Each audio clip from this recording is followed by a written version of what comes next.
wrestling fans, thanks for clicking today's Red D Rose report. See how long it takes for Max to jump up here before he starts bugging me. Hey, MTV Cameras is going to be on hand for Thursday's Bombshell Ladies Wrestling in New Jersey at the SMG Sportsplex. One of the promotion's wrestlers is Miss Adiva, which is subject to a episode of, it's a documentary series, I guess, on True Life. That's all I got on that. Michael Rhodes of Epworth, Georgia, who competes in Georgia independent wrestling circuit for about 27 years and later became a gospel singer, has passed away on November 7th at the age of just 54. Boy, he's already up here. Like I said, wrestling is just harder than heck on your body. And the road and everything. It's terrible. But anyway. Didn't know if you knew that guy or not. Michael Rhodes. Didn't say he had a wrestling name.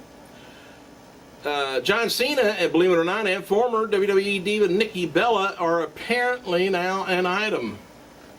Ooh, what if he ever gets them confused? I sure would. Last Friday, Nikki and her sister Bree attended their 10th year high school reunion in Scottsdale, Arizona, and Bree being accompanied by her boyfriend, WWE superstar Daniel Bryan, and Nikki bringing the C Nation leader as her date. Hell of a deal. Oh, Sakamoto. Whatever happened to him, huh? Well, he appeared as, 10-size servant. Anyway, he's been officially demoted to WWE Developmental Program NXT. And his WWE.com profile has been deleted, and once again, it's down in the NXT website roster. Apparently, Max didn't like my lap that much today. Took off. Despite being physically abused when Tensai became frustrated, Sakamoto he continued to be loyal to his master, and the partnership, however, quietly ended over the summer when when the Tokyo, Japan native stopped accompanying Tensai to his matches, and he had not appeared in WWE since then. He used to take a lot of grief. Oh, WWE Hall of Famer Jimmy Hart stated on Twitter Friday that he has a big announcement coming soon. I hope he's not pregnant. Former diva Kelly Barbara Blank, she's now on YouTube as Barbara Blank.com. On YouTube. She released the following video message thanking fans for purchasing her 2013 calendar. That's available at barbarablank.com/store. We'll have to look into that. Daniels and Kazarian's tag team is now known as Bad Influence. X-Division champion Samoa Joe, he defeated Kid Cash on Thursday night's match, Tape for Explosion. We never get to see that here. As previously reported, TNA's announcement that lockdowns being moved from April to March is a result of the company cutting back on the number of pay-per-views and breaking away from the monthly pay-per-view format. Latest on this situation is February's Against All Odds pay-per-views has been scratched. So TNA has Genesis in January and then Lockdown in March. It's believed TNA is will move more pay-per-views remove more pay-per-views from the calendar as well. No word on whether TNA is reducing the frequency of the pay-per-views as a result of the price increase for the remaining shows. I'm not sure whether they're going to try to get away with less shows, more money. And this can't be helping either, man. I mean, they can't be just spending silly money on... and you got to represent yourself, defend yourself, but the court hearing for Scott Steiner's lawsuit against TNA, it's scheduled for Thursday in Nashville, Tennessee. It was canceled. No word why, but possibly the two sides are working out a settlement. They cost some pay-per-views. I don't know. Anyway, they usually no harm, no foul on either side, and either side can't talk about it. Anyway, the cape that Matt Morgan wore on Thursday's Impact Wrestling is actually the cape Hulk Hogan wore back in the 70s when he was a heel. And Hogan had been working closely with Morgan in recent weeks and helped fine-tune his character and presentation. And there's something just about Matt that he just, I don't know whether it's his promos or his just talking, or I don't know what it is. There's something about him that he just can't get to that top rung. He's got the, build and everything for it, but something's just holding back. Can't really put my finger on it, and I don't want to. This week's TNA live event schedules include Fargo, North Dakota, and Grand Forks on December 1st and 2nd. Matt Hardy, AJ Styles, and Bully Ray among the talents going to be on the show. Morale behind the scenes of Thursday Impact taping was great, with talent feeling better than ever in the company's creative direction.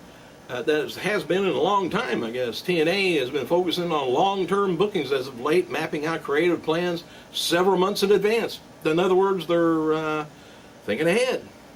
Television scripts have been written weeks in advance, with tweaks being made, when necessary. And officials on WWE website has posted highlights of this week's episode of Superstars, featuring Santino Marella taking on David Otunga, and Brodus Clay taking on JTG for the 10th, 11th time, I don't know. WWEshop.com has released a new Ryback merchandise. Feed me more pennant and feed me more hat. Choke on that. Brodus Clay's dancer Naomi, she turned 25 years old Friday and celebrating her birthday with former WWE star Tom Zink. Remember him? 54 years old, and Jimmy Del Rey, 50. And the official WWE website published an article examining the state of the Diva division following multiple talent departures over the past. Have you guys noticed, I sure have, that there's hardly any Diva matches anymore? And they got the Divas talking or, doing stuff backstage maybe. But anyway, some of the WWE universe might say that the Diva division has been diminished after having lost about a half a dozen of their best and brightest stars over the last 12 months, and it's true, at least in terms of death, faith carved quite wrath through the women's division in 2012, but the depletion has initiated a new era and possibility or opportunity for remaining divas in one turn around the sun here. Kelly, Beth Phoenix, Maxine, Karma, and Bella Twins have all left with no small amount of shock either. An author writes, Antonio Benago, he says, at first glance, that's a sudden dark cloud hanging over WWE's most time-honored divisions, but the whole process has turned out to be something along the lines of an evolution of the Divas, and true of an abrupt change of the Diva landscape has jarred the WWE universe, but formation seems to be a breath of fresh air and a chance for a fresh start and the opportunity redefined for the definition of the WWE Diva. Now, what I say is bring the Divas down or up from FCW or NXT, whatever you want to call them. Let them start getting the foothold in there and give us some Diva matches. Let them get some experience. Maybe it's going to be phony, corny. Maybe it's not going to be as good a match as what we expect, but let them get some time. Somebody will jump out ahead of everybody, the rest of the pack. Somebody going to be real good. Former WWF champion Goldberg, he's the featured superstar on the Spotlight today on their website. And Thomas Latimer, I guess his name, who appears as Kenneth Cameron for WWE Developmental Promotion NXT, was arrested late Thanksgiving Eve in St. Petersburg, Florida, on charges of battery charges on a law enforcement officer. You just don't do that. And disorderly intoxication. Apparently, he can't even get intoxicated without getting out of line. Anyway, he was taken into custody from the sheriff's office and released on a $5,100 bond, with battery charges costing about $5,000 and disorderly intoxication costing about $100.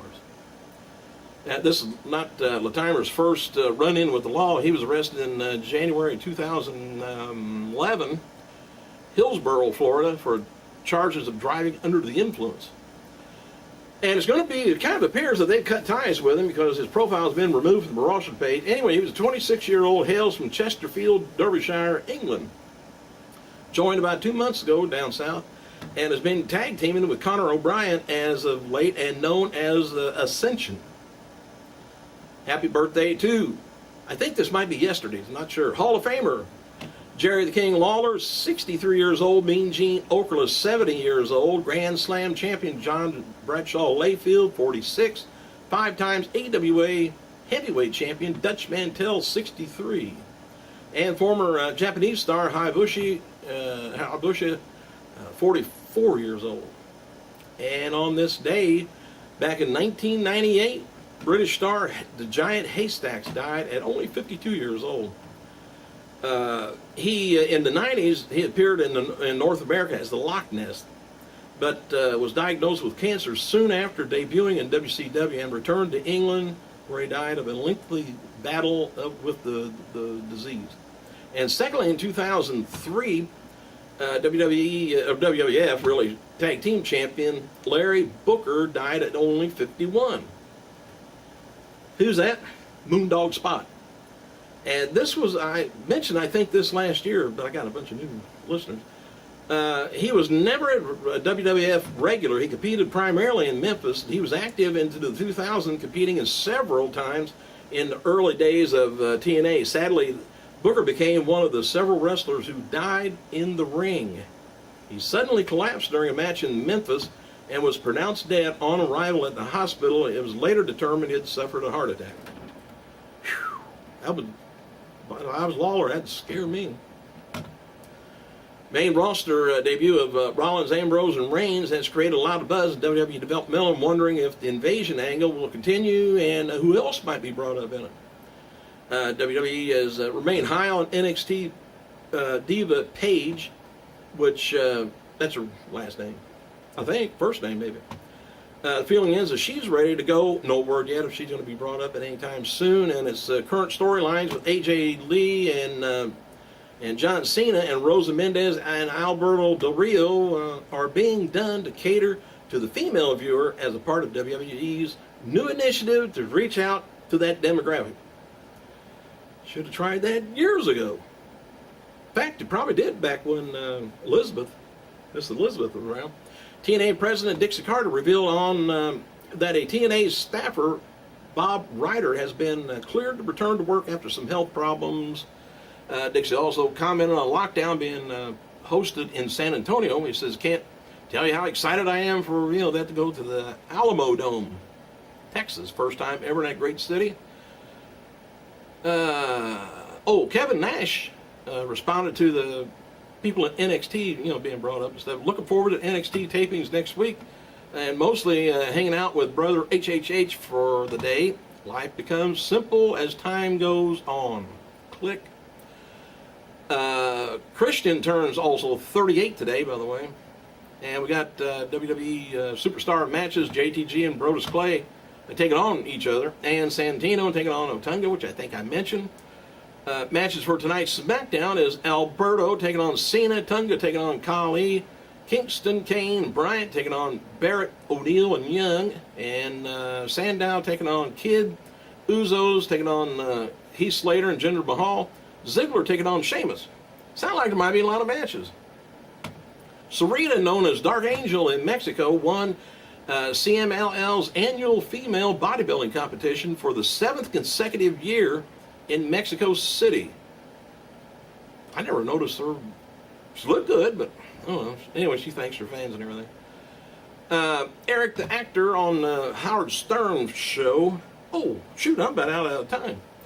I better get the heck off here. I talked too much, didn't I? Are you still there? Or are you asleep? Thanks for clicking, you guys. I gotta go.